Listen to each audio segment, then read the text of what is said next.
All right, everybody. Thanks to the dudes for joining us on the podcast. We have Sean Riley, CEO of Dude Wipes and co-founder, and Ryan Meegan, CMO of Dude Wipes and co-founder, and Jeff Klimkowski, CFO of Dude Wipes. We have the C-suite here, which is kind of funny to think about with the dudes, but that's absolutely what it is. Those of you who do not know, Dude Wipes is the single greatest daily living upgrade you can make to your life that you probably don't know about. You have to get it to get it. But the three dudes co-founded Dude Wipes together.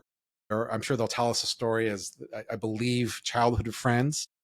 Kind of a fun kind of backstory that way. A couple things lead to another a Shark Tank appearance, an investment by Mark Cuban, and leads to last year, I think, $219 million of revenue from three dudes and 31 people. I think I calculated you generate as much revenue per employee as I think Latham and Watkins. They were just in, I saw them on one of the top tier law firms generate 7 million per partner. So congratulations. You are as, if not more productive than those dudes and the like.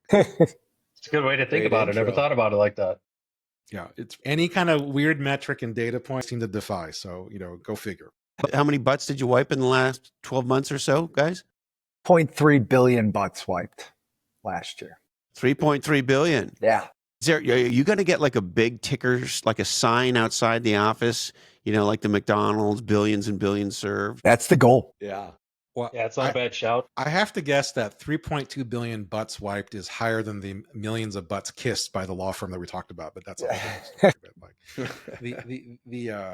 But yeah, so there's a lot that has been talked about with the dudes. If not, you should go check them out. The Shark Tank had a latest update with them, which is fantastic. One of the great joys is having met the dudes. I forget how exactly it all transpired, but some way, shape, or form or another, one of you or all of you entered the Substack, and one thing led to another. We found our way to collab together, and it's been the great joy is to watch the hilarity that you guys put out in the world, but also all the good vibes of solving angry butt syndrome one butt at a time. And we know that that's a real problem, and people don't know that they have, and it's the mission to educate them. But before the dudes became Dude Wipes, we all know that the journey is not the overnight success, but one of that took many years. And a couple things that we were curious about that are relevant for our creator capitalists that are budding ones that are out there that want to be the dudes or some variant of it is we know that each and every one of you had a day job as you were starting Dude Wipes, and that it wasn't so much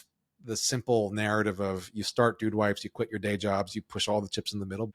My understanding is that some of you were kind of Dude Wipes was a side hustle before your main hustle, or maybe the other way around. And we'd love to hear that part. Maybe you've talked about it, but we'd love to know more about when you actually made the decision to quit your day jobs and go all in on Dude Wipes, because I suspect that's slightly different for each of you. But yeah, I mean, when you start a bootstrapped company, you don't really have the luxury of multiple people jumping in at the same time because you don't have any money. When the company was getting going, we were obviously all side hustling and excited about it and shipping Dude Wipes on our lunch breaks and all that kind of stuff. And then we won an award actually early on while we still had side hustles for the most innovative wipe product of the year. And so that was about 6 months into launch, and we were competing against Kimberly Clark for that award. We were like, holy crap, we might be onto something here, but we only had like $10,000 in sales. We were incredibly small, but the world could kind of see that this was something that the category needed. And then we got into an incubator in Austin. That was a precipice for me to quit my job and just be like, well, I'm going to go to this incubator because it's a once in a lifetime opportunity to learn and figure out what was your day job, Sean? I was in construction management. And what did they say when you quit? I'm curious. So you had the incubator that was going to take up more of your time. And yeah, how much of your time before that was Dude Wipes versus construction management? You were doing your 9 to 5, but then you were doing sort of the 5 to 9 thing, or 5 to midnight. So it was both pretty consuming in those early days, but it was fun. It was what you were working on, is what you were creating, So Ryan also moved down there as well. We had to go to Austin for this incubator. So my company was, it was a small company. My boss was just kind of like, cool, sounds weird, but I don't know what the hell Dude Wipes are, but go for it, dude. And so it didn't burn any bridges or anything like that, but was obviously hoping not to be back. And just so I understand it, the incubator gave you funding that allowed the company Dude Wipes to pay you guys as well. And they just give you like a stipend to, stipend, relocate and, be down there. And then you're in like a 3-month CPG MBA sort of deal. That was kind of, for me, what forced me to leave my job was that opportunity. So it's definitely, sometimes a blessing to have something that forces you to make a move, because otherwise you just are kind of sitting on the sideline, like waiting for the right time. When something comes in and forces the right time, that can be good. And how scary was it, Sean? I wasn't really that worried about it. The industry's still going to be there. It's more about the regret you would have for not taking a risk. So I was excited about it. And yeah, it's a little scary, like not having a paycheck and being broke and all that isn't the best feeling in the world. But at the end of the day, when, the reason we're all sitting here is because we had that entrepreneurial bug inside of us. So you're excited to go for it more than scared. And can I ask, like, roughly, you're how old and what's going on in your personal life? Like, I know you got little dudes and a family now. Like, yeah, just give us some context for that. How old were we, guys? 27? Yeah. Yeah, late 20s, 27, 28. Yep. Yeah. Single dudes, or maybe girlfriends or something like that. Yeah. None of us married or with kids at that time. So, like, what a great time to go all in on something and, not have to worry about a paycheck and a mortgage and stuff like that. So to your point, Chris, that's another reason why it felt like an easier decision to make than having to make that decision when you're 35 and, So you just felt like if you fail, you'll just go back to construction and that's that, right? Yeah, exactly. And what about for the other dudes, Ryan and Jeff? What was it like for you? When did you make the leap? What was it like? Bring it to life for us. Yeah, so I was in adjacent bathroom category to wipes, toilets. My dad had a company that manufactured luxury mobile restroom trailers and shower trailers. So like you'd see at a high-end golf event, or we had more rugged ones that would be on like construction sites, but they were still full flushing. And love those. The high-end luxury Johnny on the spot category is a great category. Great category. So I was doing that, and Dad was very supportive of what the three of us were doing. Gave me a lot of flexibility. Still working my butt off for him and earning my paycheck, and my salary wasn't great. I was all basically commission based, so I still had to bring in sales to support, even though I still was living at home, so I didn't have any rent at the time. But just to have a general decent lifestyle, I still had to produce at that company as well. It was called Black Tie Products out of the south side of Chicago. Manufactured those for major portable toilet companies all around the country. So I was doing that, moved to Austin, very flexible with that, and, still doing kind of double duty, pun or no pun intended. The incubator was 2013. Sean came back, went full time, and then I continued to work full time for my dad until my first day with Dude Products as a paid employee was February 1st, 2016. Wow. It was just after the turn of Shark Tank had aired in October. We were getting to a different level, needed, somebody else to come on board. And yeah, in the meantime, through those years, 9 to 5 hour lunch break, working on Dude Wipes, get home, work out, eat dinner, 6 to midnight, whatever it was, every night for a couple of years to, get us to, where it made sense for someone else to come on board. Well, can I ask, like, your dad was supportive. Is that just the relationship you had with your dad, or is that your dad's mindset, or was he, because you were home, he was seeing that you were serious about this? Like, how as a father of Asian parents, like, that's a foreign concept to me. So tell me about that. Yeah, he's an entrepreneur himself. He really had a lot of good things set up and some financial backing of players that were involved with his stuff. Had some other things go bad in real estate and in casinos, but he really had things set up to go really well for him, and it just didn't. So it's a crazy reminder of just how lucky we are, and you could do everything right and it could still not go as well as it's gone for us. But to your question, Eddie, he's just a super laid back, supportive guy. And really, yeah, I think that maybe that did play into it, is that he saw on a daily basis our commitment and my commitment to it, that really wanted to take this thing as far as we could take it. And, maybe just the old adage of, as a parent, you want to see your kids do better than you. So I think that's really it. But it was really tough for me, actually, at the time, to do the break, because it was like, he supported me. I feel like I'm letting him down. I'm I feel like I'm giving up on that and leaving him out in the dust type of thing. And that was absolutely not how he felt.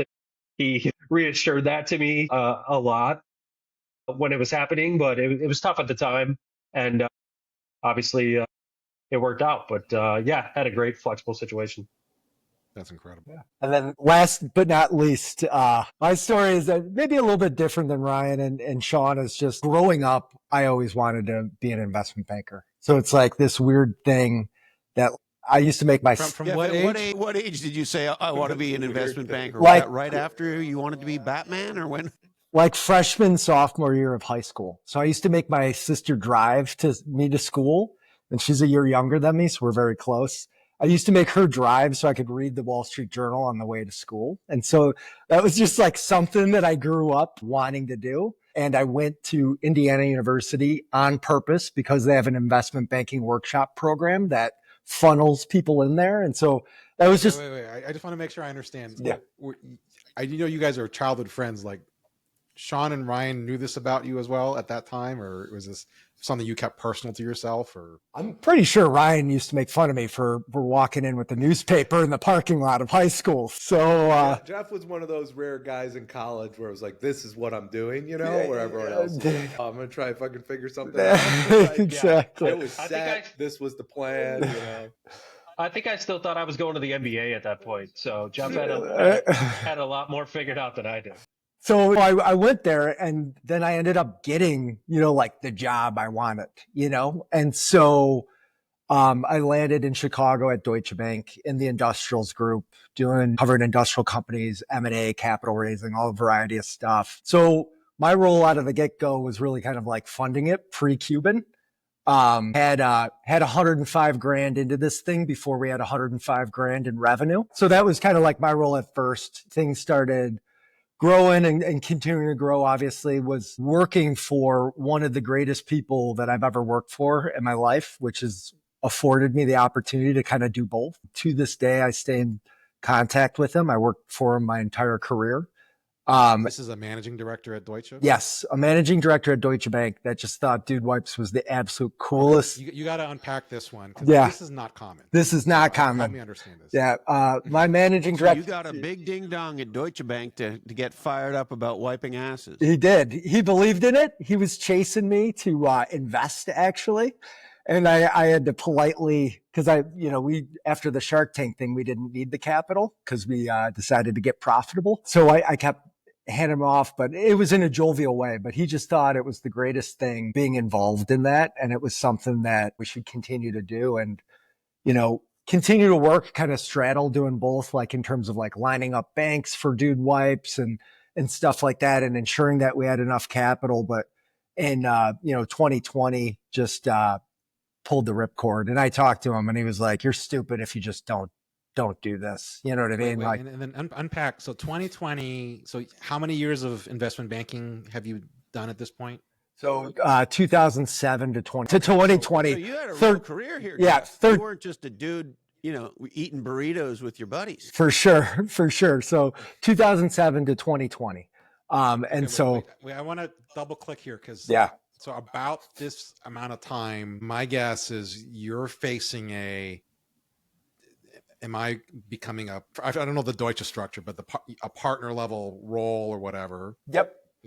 Yeah. So I was director and I was up for MD that year that I left. And there's a buy-in, I assume. They do RSUs, but yeah. So there's a version of that. Yeah, there's a version of that.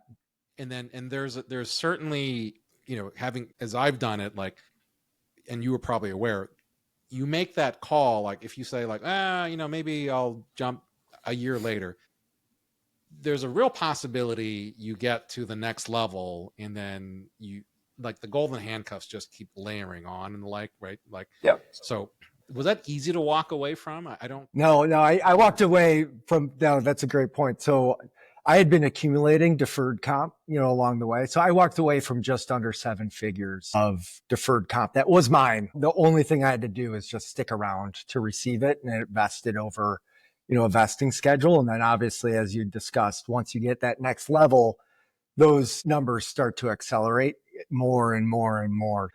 For me, It definitely was. Even though 2020, I probably was the least risky jump.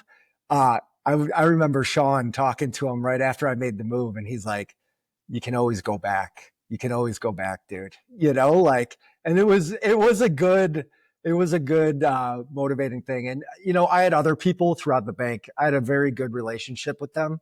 Like the head of investment banking called me and said, "Hey, I heard you're going. I heard what you're doing. I think this is a good move for you, man. And you can always come back." And so they left the door open. So I just want to say, like, not everybody on Wall Street is evil. Some people are actually supportive. So I felt very supported. I'll say, Jeff, I believe that 100%. Yeah. And there's some small part of me that's like, all your Deutsche friends are like, we'll see them in the IPO markets at some point. So yeah, more than one thing can be true, but Jeff had a lot to lose. I had nothing to lose. You know what I mean? So there's different struggles for different people along the journey to make that decision. And I think, like, when you talk about that relationship capital stuff too, like, Jeff's on national TV on Shark Tank, and then he's suited up in New York, doing banking deals, and people are like, "I saw you on TV," and you know what I mean? Like, it's definitely good for your credibility too to be involved in entrepreneurship. So I think it was a good thing for his credibility and his career, even when he was in that limbo stage of, will Dude Wipe scale enough? Will I make the jump? I remember stories about I forgot about your boss, how supportive he was. I remember when you would tell us stories about how much confidence he had in the idea, and like that would give me confidence in like 2014, whatever it was. All right, if this guy believes in it, you know what I mean? Like, who does this for a living? So that's funny. I forgot about that. That whole and the serendipity of it all, like, you couldn't make this stuff up. I mean, you could say that many times over you guys' story, but like, I mean, Sean and Ryan, you tell us if this is true. Before this, we were kind of jamming. We're like, at some level, sales and marketing, and even kind of being a CEO, like, you can kind of learn that through the school of hard knocks and the like. I'm not sure you can kind of figure out the CFO role without kind of formal training. Like, I don't know if that like, if Jeff, you had jumped earlier, like, I don't know that you are the CFO that you are now without having, like, that's just my impression of it, not having. No, for sure. It definitely helps you look around corners and seeing what's going. And also, especially now that we're larger, we're starting to hit more institutional stuff, which is, down the fairway. So the importance of a CFO when you're 0 to, like, I would say 10 to 15 million, it's really not. You need a good accountant and that's it. And we had that. But like, once the numbers get bigger, I think my value add became more important. So that's a lot of it had to do with the timing. We were going through a seismic shift at that point too, because of what COVID did for us. So we've had a lot of lucky things happen to us over the course of the life of the company, and just timing, the way it works out. And you may not see it or understand it at the time, but like Jeff coming in at that point is like exactly what we needed, kind of to your point, Eddie, to like be able to deal with those growth factors with the relationship with our manufacturer, and where those POs were really growing and the amount of inventory we needed to keep up with the growth, and the capital to be able to deal with those levers and stuff was just the absolute perfect timing for us. Ryan, did COVID increase the amount of pooping? Is that what happened, or what happened? Pooping from home. Pooping from home. Yes. Yes. And I'll tell you, as somebody who is I would call myself an addicted super consumer of Dude Wipes. We were just in Hawaii writing, right? And we were at my house on the Big Island. And then a couple days in, Christopher comes up and he's like, "Do you have any Dude Wipes to spare?" I'm like, "Yes, I got you, my friend." This is a true story. I thought I had traveled with a full pack, and I hadn't, and that was terrifying. From now on, I travel with 2 big packs of Dude Wipes. Yeah. And I appreciate the portable Dude Wipes, single packs. Those are very important. And I'm very mad at myself when I forget that, because God help you, pooping in a public bathroom is never fun. I mean, does anybody like that? I don't think anybody likes it. But then when you got to have the sandpaper, toilet paper on top of the sort of humiliating public bathroom experience, it's a double fuck job. And so the portable Dude Wipes is also a big part of the scenario here for me.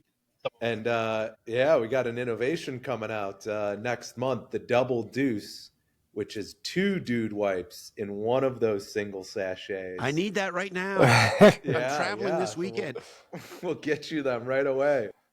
Stat. Can I ask? So, well, the fascinating part is all of your guys' stories is of the 4 capitals that we're writing about with Creator Capital list: financial capital, reputation capital, relationship capital, and intellectual capital. Like the magic of the 3 of you contributing sacrificially, but in different lanes of those 4 capitals is pretty fascinating, where you couldn't have written how complementary they were with each other. And one of the things that I'm very mindful of for myself and Christopher and Katrina is like, it's not clear if we were all the same age and in high school that we would all been friends with each other. Like maybe not.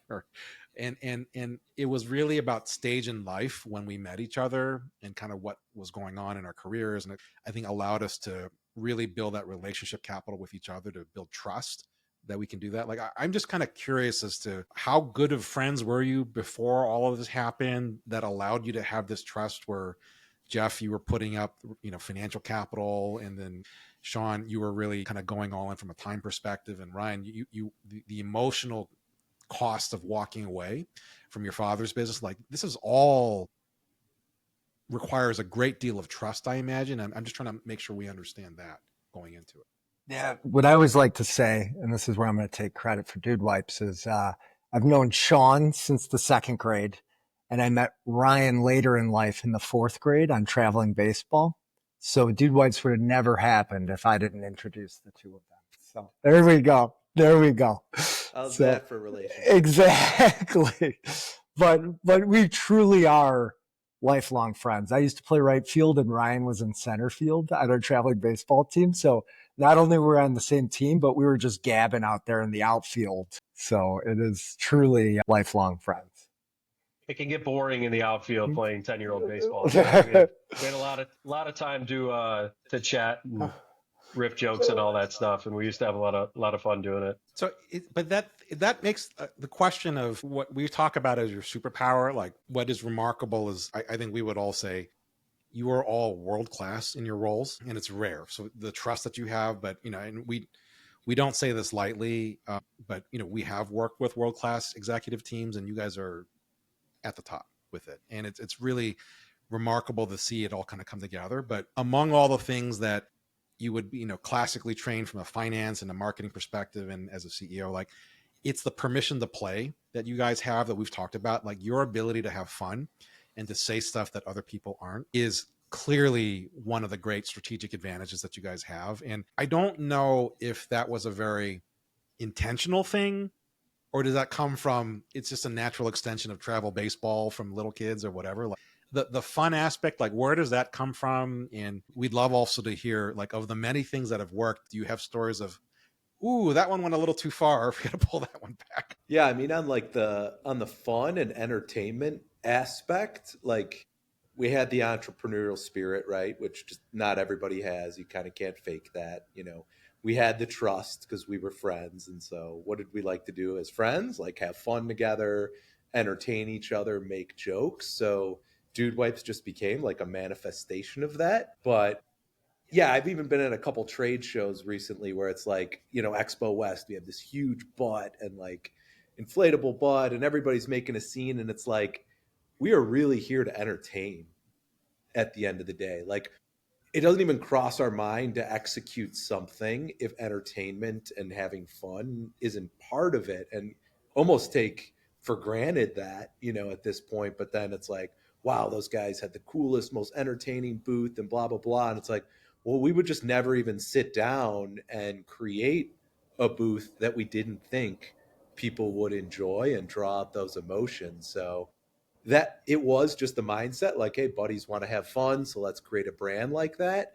But I don't think we appreciated, and we maybe still don't even appreciate, how disruptive it is to all the other lame shit that's out there, especially in like toilet paper and baby wipes and stuff like that. Yeah, this really is just a microcosm of our relationship. Everything you see that's out there, the playfulness, the joking, like that just kind of always been a part of our relationship and who who we were as friends and our extension of group of friends. So I think no one that knows us is surprised, but we're just still doing that at a level that, like, I think Sean said, maybe we don't appreciate, but we're still just kind of being ourselves. Even if you could be a fly on the wall amongst the most serious level of things we're talking about amongst the three of us at a company, serious decision, there's probably some ridiculous joke or obnoxious comment in there that, like, where we all laugh, but we keep it moving. And it's just who we are. We're just doing it now on kind of the world stage. Good example is the hockey thing we did a few weeks ago, right? I was Like just about to ask you about yeah. the hockey thing and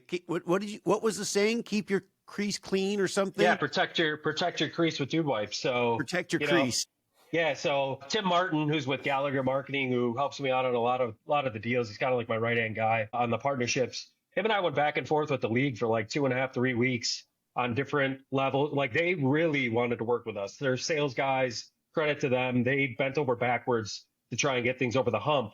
But I wasn't going to budge off of a logo slap versus saying something creative that's in our lane, that's going to speak to the hockey world.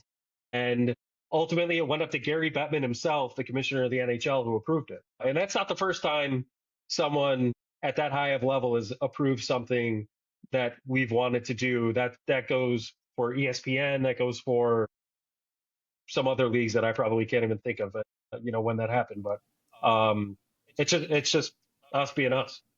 And it's so legendary, Ryan, because marketing people, branding people, they're sheep, they're sheeple. To the hockey point, everybody does the same thing. It's the logo, and that's it. And, we say this a lot in category design. Market my problem, and I think you want to help me. Market your product, and I think you want my money. And so screaming your brand or screaming your logo at people, it really only does so much. When you do protect your crease, well, that not only is funny, which of course it is, the hockey crease, of course, where the goalie is, but it also harkens back to your point of view about, you have a different point of view about how to keep your butt clean, and that paper's just not the answer, and all the great things that you guys say. And so it's funny and it's smart, and I use this word very much on purpose.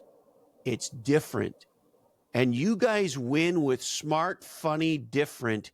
Like almost every execution we see from you is smart, funny, different. You got to category design at every level at the end of the day. Like, it's got to run through everybody, and that could be a, interesting financial decision that Jeff makes. Like, hey, we do it this way. Not everybody's doing it that way. And our number one value here is the dudeness is the magic.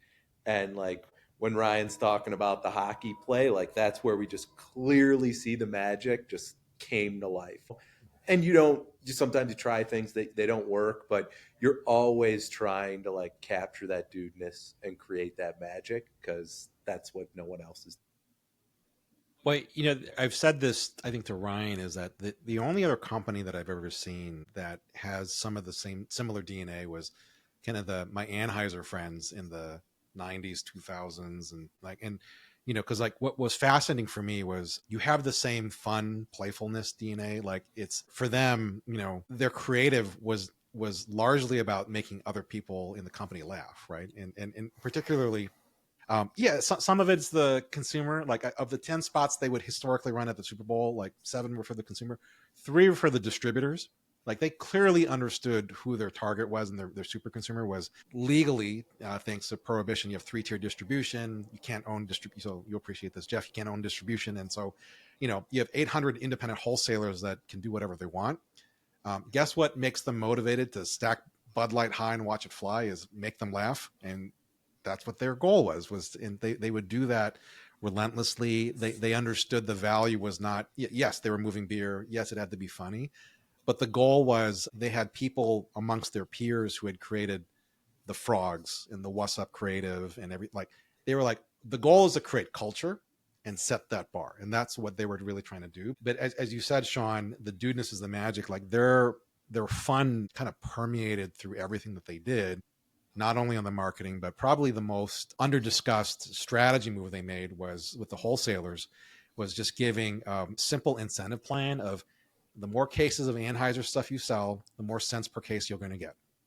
which kind of motivated them to consolidate and be their distributors, and took their share from 25 to 48 under the chief August Bush III. So like I see that the rarity of, I think, fun and that permission to play in the obvious ways, kind of on the marketing side. But I think, as you said, Sean, that the dudeness is the magic, is it permeated every part of their business model.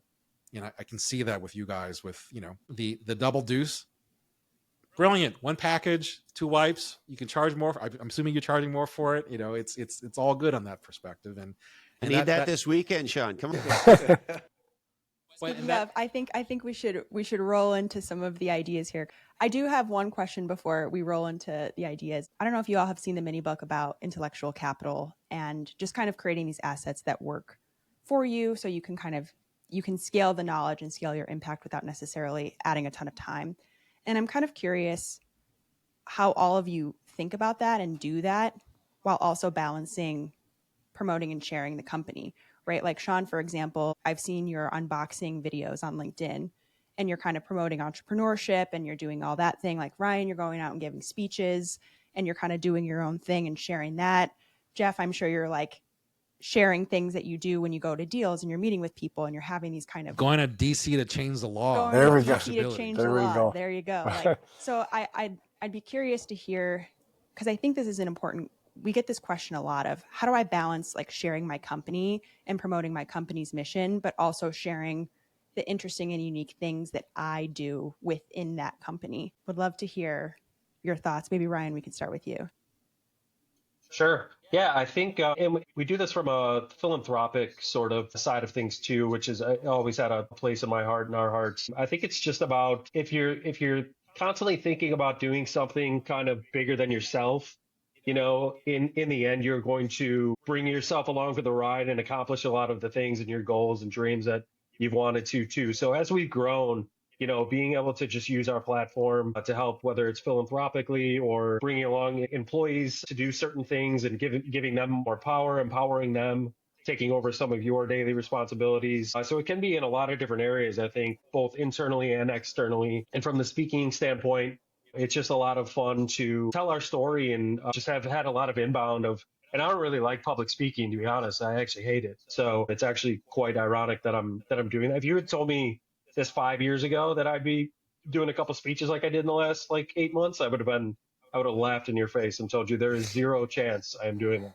So I think it's just has brought out a ton of confidence and been inspiring in and of ourselves to tell our story. And it creates so much energy, like being at an Expo West or being at these conferences and just, having people come up to us. 8 years ago, we can get people to return an email, of thought it was the dumbest thing in the world. So to just have random strangers in all these different settings give us that feedback of it's like every third person that walks by says, my husband thinks you're the greatest thing in the world, loves dude wipes, or my son or this or that. And it's not just oh yeah, we use your product and they keep walking. It's no, it's this just ball of energy and enthusiasm about the brand. And I think we just wake up every day with that. And wherever we can push that, energy back out into the universe and internally and externally in the company, at least for me, I'm just so excited to do it and having so much fun. One thing that's been helpful for me is just our strategy. And I wish that I could say that we got it right from the beginning, but we didn't. We're very focused on this category and creating this category and designing this category, but we weren't all along. We grew up during the Dollar Shave Club era when that was blowing up, and we started coming out with deodorants and body washes and all this other stuff that didn't make sense. And it was a Me Too product, and we weren't solving our own problem. And luckily, we were smart enough to realize we weren't smart for doing those things. And so we cut them all. And so really this focus that we have on this category, it's you don't realize all of these opportunities out there until you're laser focused on these things. And then more stuff pops up because of that focus. It just creates opportunities that you would not see if we were chasing body wash, deodorant, and all these other things. So Protect Your Crease is a prime example. Because he's so laser focused, I mean, like you come up with this brilliant creative that's like within this box. And so I'd say every single opportunity, like me going to visit Congress, well, that is our focus to make sure that there's labeling laws on non-flushable wipes. So we stop getting blamed for all these people flushing these baby wipes. And so that's why I'm in Congress. I'm going in another couple of weeks to go talk to more congressmen and congresswomen. So, Jeff, we think you should run for Congress. there we go.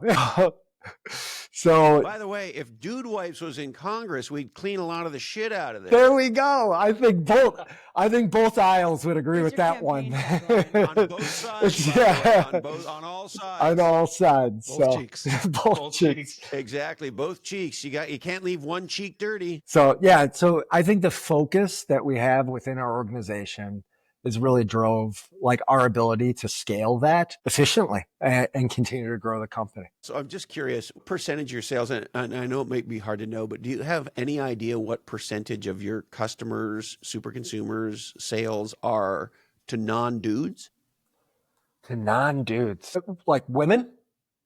Yeah. Yeah. Oh, yeah. So 70-30. So 70% of our purchases are women, 30% men. So very similar to the rest of the category, but our users are 52% men, 48% women. So women buy them, moms are buying them for the house and they're picking up and they're using them. So. And so isn't it fascinating? Because this is, I think, something that most people would never understand about creating radically differentiated intellectual capital, turning it into a product and using that to create a category. And I would imagine you guys at some point got advice that said, well, you can't call it Dude Wipes because women aren't going to buy this and you want to appeal to everybody. I'm sure you heard a lot of this stuff, right? And yet you niche down hard on dudes, and yet 70% of the sales are to women and almost 50% of the users are women. Yeah. No, it definitely was surprising. We know a lot of dirty dudes, so. Well, speaking of which, we know that little dudes and dudettes are dirty as well. And you guys just launched Little Dudes at Walmart. We'd love to hear about that. We know you guys have an idea that you wanted to share, and we have one as well. So why don't you go first, and then we'll share ours, and you can tell us if it's a pile of crap or maybe better. Yeah. Little Dudes is launching at Walmart nationwide in June. And it's going to be a big block of flushable wipes over in the baby wipes aisle. So that's never really happened over there. We brought a lot of fun to it. You know, we kind of brought the dude energy, but brought it in a kid way to it. And then we have like bubblegum scented wipes we're calling Bubble Bum. And, you know, really got a mascot, like really encouraging the fun, the potty training, the flushability in that whole sector. And it's an idea we've had for a long time, but like Jeff said, focus. It's just been, it's been a lot to focus on and grow. So it's an idea we've said no to, but definitely as we've become parents and dads, and have kids of our own, it's become even more, near and dear to our heart that we're super consumers now of baby wipes, and we're using dude wipes on our kids. And we're starting to see that struggle with potty training and going to school and all of those things. So that made it a lot more fun and authentic to do it at this stage in our lives versus to try and do that idea 8 years ago. We would have been like people selling dog food who don't have dogs at home. And so, that stuff does really matter at the end of the day, I think, to bring out the best energy in your product. And from a category perspective, Eddie, one of the things we worked on with you, it's a bread and butter, amazing opportunity to take this category to the next level. The other one I'll tell you, opportunity, right? Sorry, say that again, Sean. I was saying a 9-figure opportunity, right, Eddie? At least 9-figure opportunity. Well, I mean, it's the rare kind of strategy move where you're hitting two categories at the same time, right? You're preventing toilet paper from ever entering from a lifetime value perspective, and you're putting a big old spotlight like what Jeff's doing on baby wipes and the absolute culpability that they have about the $5 billion of clogged toilets that we know that consumers deal with all the time, because there's way more baby wipes out there than there should be. We know that there are more than there are babies. And so I think you guys kind of tackling that, not quite head on, but close enough to shine a spotlight. And I think you're really kind of boxing baby wipes to stay with babies, which I think is why it's a 9-figure opportunity. So. Yeah. And people forget a huge reason Apple is a $3 trillion company today, all the way back to the almost very beginning. They focused on schools and kids because they realized that if we got kids, when the kids grew up, they were going to want Apple computers, not PCs. And so, Eddie, to your point, if I'm a little dude and I'm 3 years old, 2 years old, 4 years old, 6 years old, and I'm dude wiping, probably when I'm 24 and 34 and 54, I'm dude wiping. Yeah. Right. Well, yeah. And as someone who has had a little dude and had we've had two sisters, and I have my share of potty training horror stories. Like, we have an idea for you. I don't know, Christopher, you want to share it, and you can tell us if it's whatever. So in the context of you guys are sort of two things. You're a manufacturing company that makes a product, and I would call you more than a marketing company. I would call you an infotainment company, and you're using infotainment to build this category in a spectacular way. I mean, textbook way. So we were thinking about little dudes, and we were thinking about two components of this. So one is the potty training component. That might be part of it. You tell us. And the other component is, I don't know why this is true. Dudes like sitting on the toilet. I don't know why we like this. Women don't do this the way we do. We like to go in there and hang out in there and read the newspaper. Now we all have our iPhones and all this stuff. So we thought it might be fun to create a little dude book, a book for little dudes to either help teach them to poop or to make it more fun to poop. And it could be a digital book as well as a physical book. I think you sell it on Amazon. I think you make it fun. I think you consult with some experts. So there's some scientific or valuable things in there about healthy pooping for little dudes. But you also could write it in a sort of a Dr. Seussian kind of way. And I'm imagining, Sean, this video of you guys sitting on a toilet with a little dude next to you reading funny little dude stories from the book. And then I'm imagining a book tour, book signings at the conferences and in the trade shows, get a lineup of people, have all sorts of little dudes in there. Maybe there's exercises. I don't know what's in the content, but the point being, create a piece of content that is really fun and captures the dude spirit for little dudes that can be shared with dads and moms or little dudes by themselves. That's this fun, playful, silly, over-the-top book/content. I love it. And actually, our agency has a first iteration that's in my inbox as of about 8 months ago, I think. So we love it. No, we think it's the perfect sort of accessory to go along with the potty training theme, as it takes a village, right? So everyone knows that. So to make it as fun as possible, that's why we've incorporated our new mascot, Deuce, who was just at the Walmart show earlier in the week, who was quite mischievous and a menace and having a lot of fun. By the way, Ryan? Yes. Deuce? Yes. Is it wrong for one marketing man to love another marketing man? Deuce. What a legendary fucking name! Didn't even think twice about it. It just rolls off the tongue now. Of course his name is Deuce, right? I mean, of course. It's so fucking perfect. So Deuce is on the pack. And by the way, another great poses. example, Kimberly Clark can't launch a product called Deuce. They can't fucking do it. So legendary. For sure. The other one that I was going to mention that's kind of right up what you're talking about, Chris, is we're messing around with these like AI songs that like come out as like complete bangers. And our creative guy sends over one called Little Dudes Taking Big Deuces that basically sounds like a Justin Bieber song. And I'm like, you need to make a music video to this. This needs to run on YouTube when kids are watching Bluey. And this shouldn't even feel like it went to a commercial break. This should just feel like, oh my God, this awesome song came on my YouTube's Kids and everyone's dancing and singing and Deuces in the video and just like the amount of like potty jokes that my nephew loves, like he will make any potty joke possible. And if he had a like potty song or a potty playlist, it would be a hit. It would be, I would know every word. Let's create culture. So let me step back for a second.